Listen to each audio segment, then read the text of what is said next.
Hey guys and gals, this is Guillotine. Before we get started, just wanted to put out there, new Guardians of the Galaxy trailer. Looks amazing.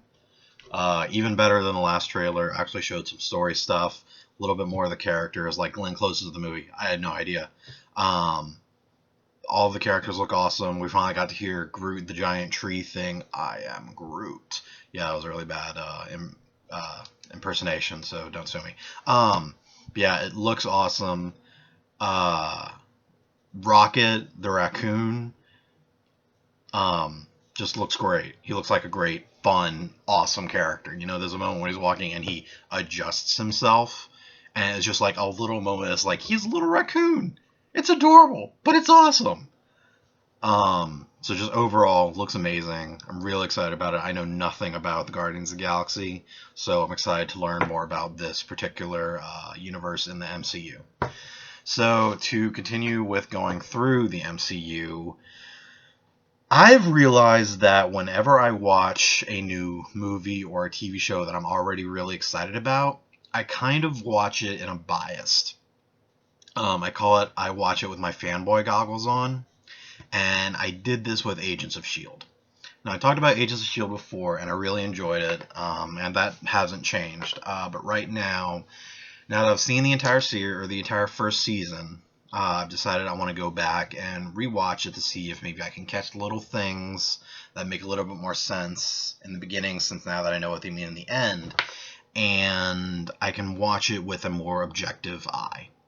Um, so instead of just watching the show and it can do no wrong because it's Marvel and it's Agent of Shield and it's awesome, I can watch it with a little more critical mind. Doing so, I stand by what I said. It's still a solid show. The cast is great. The introduction into this behind the scenes world of the MCU, kind of showing, every time you saw, Agent Coulson or the S.H.I.E.L.D. agents in the Marvel movies, you kind of get a better look at what exactly they're doing. Like when they talk to new superheroes that have their powers, or when they investigate things, you get a better look into the details behind that. The dialogue and character development is great. Very early on, they introduce you to these characters, and aside from Coulson, who we already knew, who is still Coulson, and is, we got that taste of very, what's the word? Very dry humor, good guy from Coulson. Now we get like a whole show of it, and he's still that character. And it's just great to see. The dialogue, like I said, is really good and close, and they definitely drop a lot of greater MCU names like Thor and Iron Man and Stark and all these other things that they continually drop.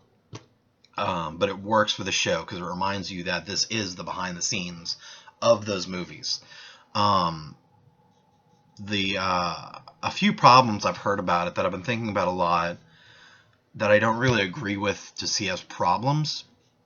One of which being that people think the show needs more superheroes. Well, to start off with, we have a few already. We hear about the Avengers and everything. We saw that one guy in the very beginning, Scorch. I don't know if he was in the comics or not, or if he's just a throwaway character that they made up. We saw more investigation into these new superheroes. If they were powers, if they didn't have powers, if they were a threat, if they weren't a threat. Another one was disjointed episodes, that everyone was kind of a monster of the week, which it was. Probably the best description I heard from it was that it was very Scooby-Doo-esque, and it's not wrong.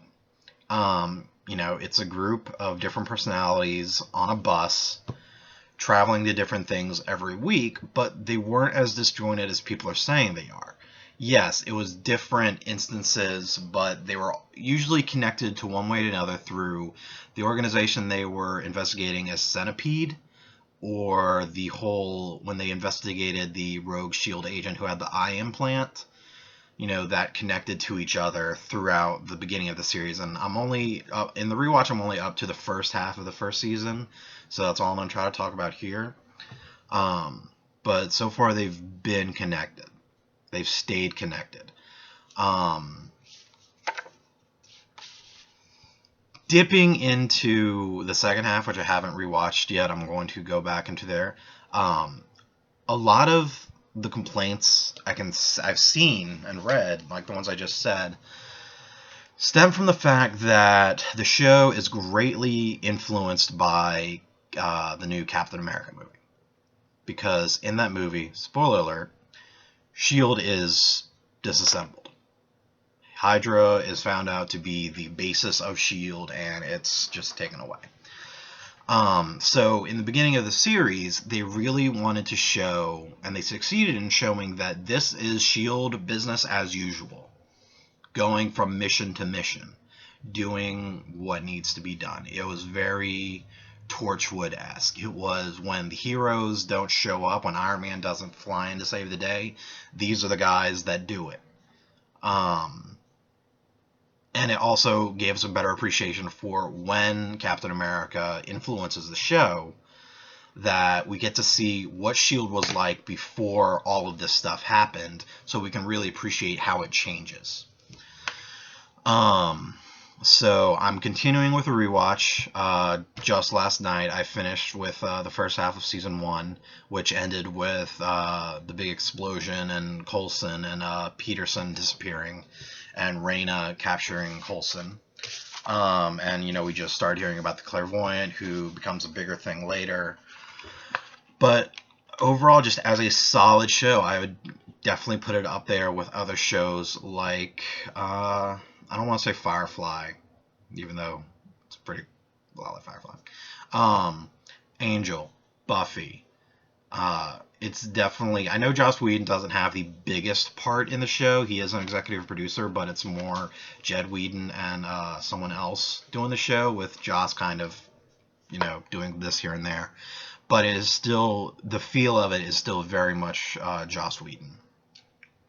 Just overall a Whedon-esque feel, who, as long as I can remember, I've been a fan of Joss Whedon. I think his shows are amazing. I think he's brilliant. He also does a few things that I appreciate, just in character representation and different cultures and beliefs and, you know, faiths, stuff like that. He just handles stuff like that really well. And I really appreciate the things he's put into this show, that they've put into this show. It's definitely rewatching now. It's definitely going up on my list of one of my favorite TV shows. So yeah, that's about all I have to say right now. When I finish season 1 completely, I will do another video talking about these. If you'd like to hear more of what I have to say, you can check my other videos. You can hit subscribe. I'm on the Twitter. I'm on Google+. You can also get my Facebook. I think I have a Twitch that I mess with every now and then, so if you want to watch me play video games badly, you can do that. I wouldn't suggest it, though. So if you have questions, comments, concerns, want to chew me out, say I'm completely wrong, hey, go for it. That's what the comment box is for. So otherwise, this is Guillotine. Thanks for watching, and see you later.